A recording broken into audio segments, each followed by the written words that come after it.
O ministro Alexandre Silveira declarou não ter recebido o retorno do IBAMA sobre a licença para a Petrobras explorar a margem equatorial. Repórter Luciana Verdolim, mais uma vez aqui com a gente. Está havendo um jogo de gato e rato nesse assunto, é isso, Luciana? É isso mesmo, Thiago. O ministro está reclamando e muito que está sendo ignorado pelo presidente do IBAMA, Rodrigo Agostinho, que já encaminhou pelo menos 2 pedidos de audiência e que se fosse uma autarquia, que se fosse uma empresa ligada ao Ministério de Minas e Energia e ele ficasse sabendo que o presidente, que o diretor dessa empresa tinha negado um pedido de audiência ao ministro de Estado, ele repreenderia o responsável. Vale lembrar que o ministro fez questão aí, tem dito muito, o presidente Lula também tem defendido a necessidade da liberação dessa licença ambiental para ver a viabilidade, para ver se vai poder mesmo explorar petróleo na margem equatorial, lá no Amapá. E a expectativa do governo é de começar imediatamente, assim que sair essa licença. Por isso, a pressão sobre o IBAMA para resolver logo esse problema, para a liberação logo dessa licença ambiental, mas não há sinalização, pelo menos por enquanto, de que isso vai acontecer. A gente tem a declaração do ministro Alexandre Silveira reclamando.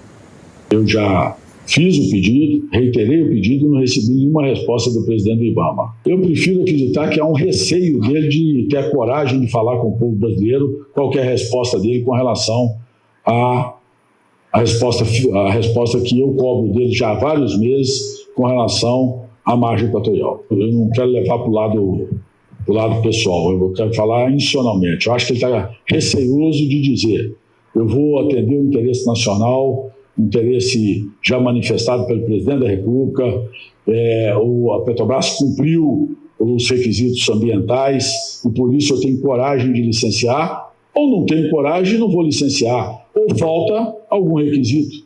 Simples assim. Eu acho que todos nós temos que vir a público, quando questionados, e respondermos a esses questionamentos. E é só isso que eu estou querendo do presidente do IBAMA, mais nada.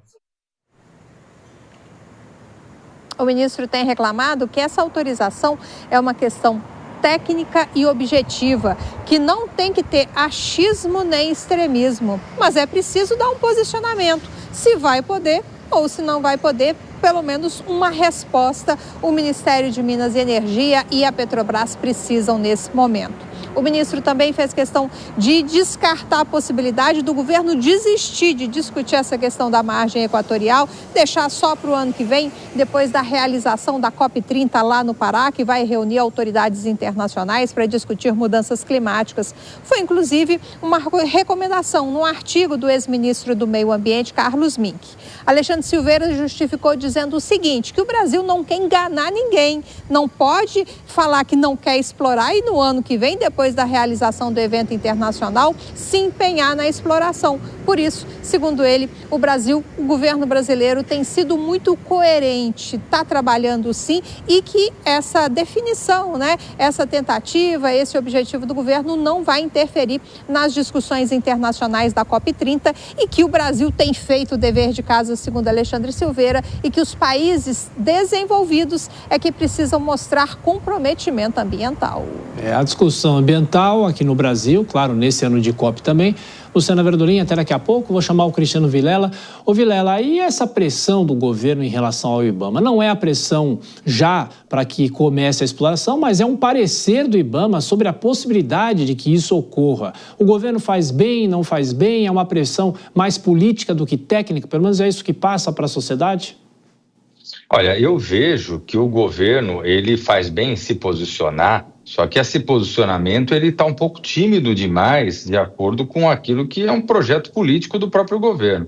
Quando você tem um ministro que cobra um posicionamento, cobra uma possibilidade de o presidente do IBAMA, de um órgão público, de promover reuniões, é algo que poderia ser resolvido dentro do próprio governo. O presidente do IBAMA, ele é uma pessoa de indicação do governo, ele não é um técnico de carreira, é um político, é um ex-deputado federal. Ora, é o presidente da República, é o chefe da Casa Civil, é um interlocutor forte dentro do governo que tem que amarrar esse tipo de reunião para que os processos possam ser agilizados de acordo com os interesses políticos e estratégicos do país. Ninguém está dizendo que o técnico tem que colocar A ou B no papel. Agora, o empenho dos órgãos de governo para que as análises, os pareceres, os procedimentos administrativos possam caminhar com a celeridade necessária, isso eu vejo que é um papel do governo e isso não está acontecendo, apesar das críticas feitas agora pelo ministro e que já foram feitas, inclusive, pelo próprio presidente da República. É difícil separar a política da questão técnica nesse caso, Dora?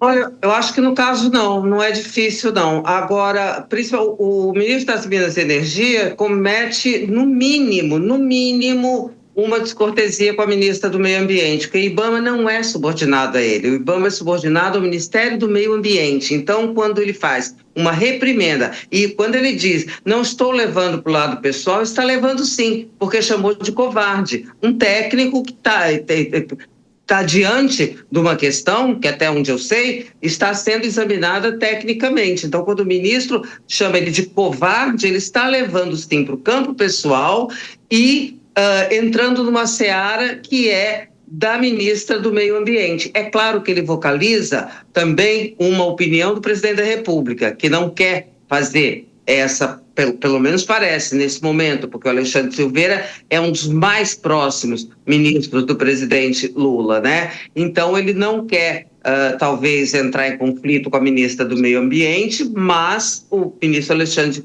da Silveira já entrou nesse conflito, sim.